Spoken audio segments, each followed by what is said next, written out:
2번 보겠습니다. 신용장의 조건 변경 및 취소에 대한 설명으로 옳지 않은 것은 인수신용장을 조건 변경하거나 취소하기 위해서는 개설은행과 수익자 모두 동의할 수 있다.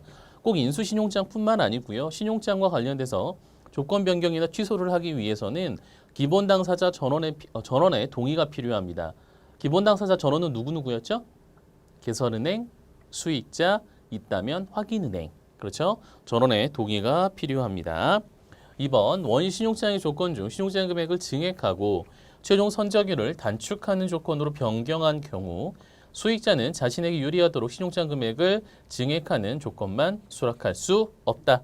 조건 변경에 대해서 일부 수락, 일부 거절은 안 되는 거죠. 전체에 대한 거절 또는 전체에 대한 수락으로만 해야 됩니다. 3번 원신용장에 확인을 추가하였다면 확인은행은 이에 따라 조건 변경서에도 확인을 해야 하며 반드시 해야 되나요? 아니죠.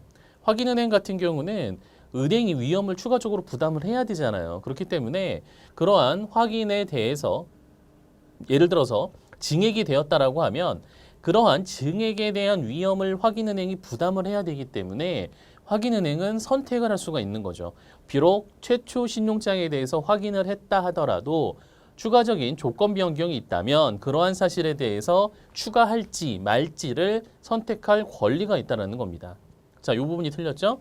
조건 변경서에 확인을 통지한 때로부터 임의로 취소할 수 없게 된다. 만약 조건 변경에 대해서 확인을 추가했다면 통지한 시점으로부터 취소 불능의 결제 또는 소구권 없는 매입 의무를 부담을 하게 되는 겁니다. 자, 4번. 수익자가 조건 변경서에 대한 수락 여부를 통보하지 않고 단순히 유보하고 있는 상태를 수락한다는 의사표시를 보지 않는다. 침묵을 하고 있다라거나 아무런 행위를 하지 않아요. 그런 경우에는 수락으로 간주하지 않습니다.